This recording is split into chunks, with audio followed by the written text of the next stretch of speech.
Hi. Wow. So much good stuff in those chapters, wasn't there? Oh my gosh. So I gotta tell you, I really miss sitting with you in class and reading along with you and stopping and discussing as we go. It's killing me. This is the best we can do. Anyway, so back in chapter 12, her family was very, very accepting, weren't they? Just the fact, like, nice to meet you. Oh, you're the book boy. Uh-huh. And, it's just the relationship there is just amazing. Her little brother and sister are whirlwinds of activity, as little brothers and sisters can be. I just love them. They're so much fun. They get into so much trouble. Um, Anyway, so Mr. Beale was taking Jeffrey home that night, and they're driving along and driving along. He's like, well, kid, where you live? Jeffrey doesn't want to tell him that he lives in a zoo, so he lies to him and just points to some random house. Oh, I live in this house here. Now, Mr. Beale lives in this town. He knows it's a segregated town. He knows that until you cross Hector Street, everyone living in these houses is black. Jeffrey is not black, he's white.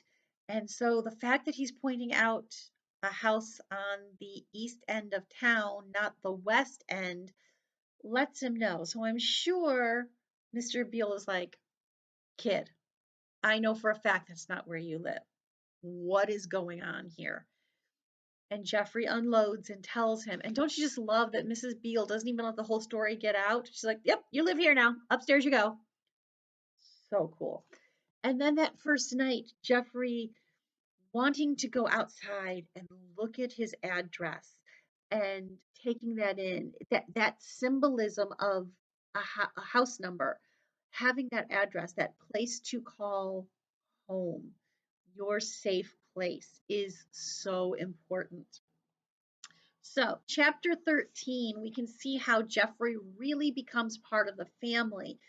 And he's doing things that normal 12-year-olds don't do without a big fight. He's taking out the trash, mowing the lawn, cleaning up after himself, turning out the lights, flushing the toilet, putting on the cap on the toothpaste.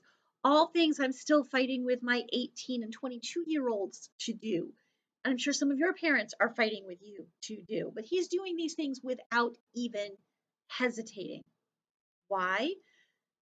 Because he is so grateful and so thankful to have a place to live. He feels like he needs to do his part to make himself useful, to make them want to keep him around. Plus, if you've never had a place to do those things, they're all new and exciting to do. He wished he had a place that he could mow the lawn, or he wished that he had a place that he could help take care of. And now he does, and he does all of those things. Lyle, Lyle, crocodile. Oh my gosh. Crazy how that connection happened, right? Interesting. I'm looking forward to reading what you have to say about those.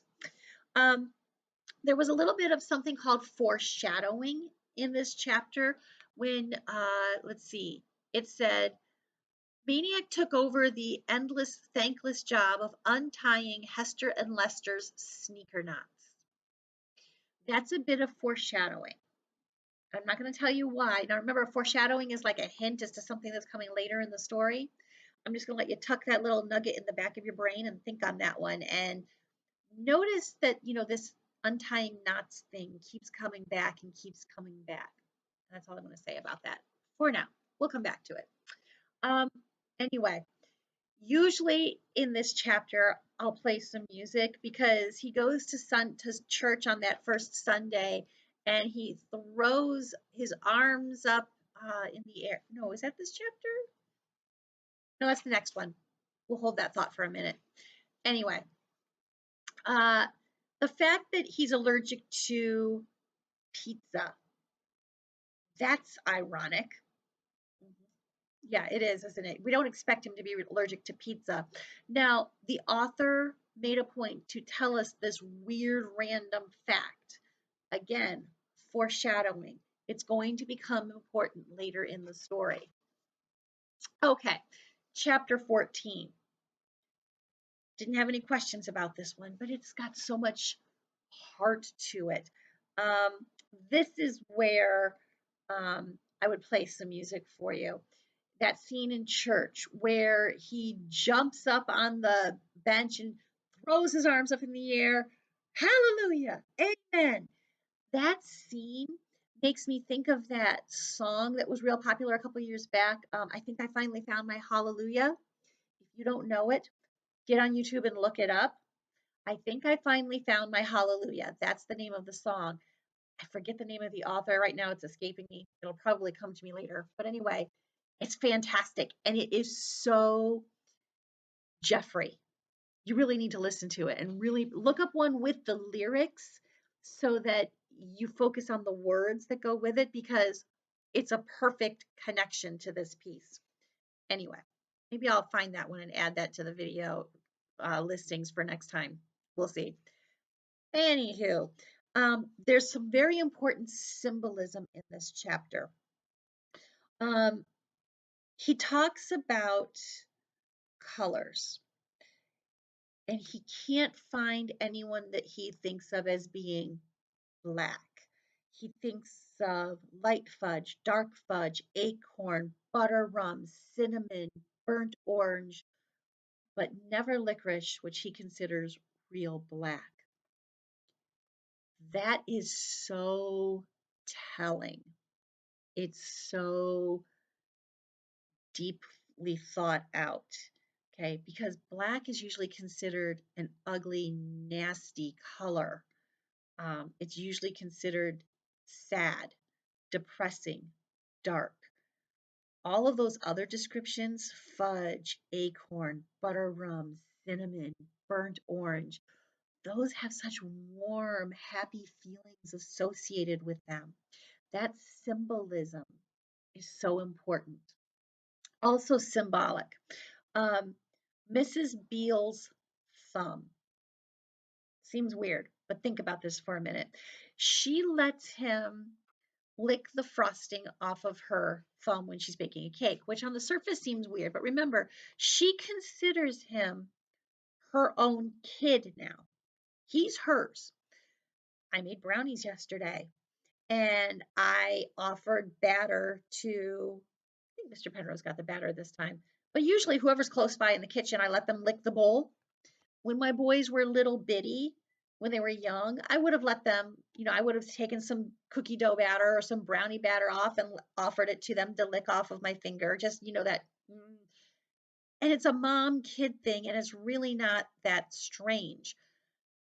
But for Jeffrey, that means so much. It's this gesture of, I love you, you're my own kid. It's a big deal. That symbolism is going to come back again. Okay. Um, anyway, she also lets him know she's never going to call him Maniac. Inside the house, he's always Jeffrey. She knows how important his name is to him. That is the only thing he has left from his parents. Um, And that's true. We do have names we have inside our own home that are precious and dear to us. You might have a family nickname that only your parents can call you or only close family members can call you.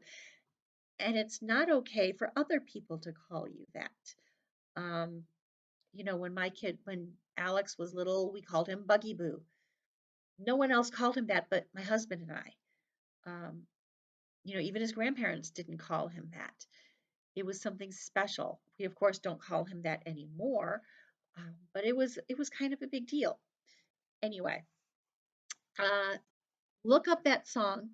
I think I found my hallelujah and comment in the class comment section. Do you think that's a good pick to go with what we just read and go with Jeffrey? I think it's great. Anyway, feel free to have other discussions in the class comment section too. I love talking with you that way because I really do miss that part of class. Hope you're liking the book. It's really got so much heart, so much depth. It's one of those small but mighty ones. Anyway, hope you're having a great day. I will see you next time. Be kind to one another.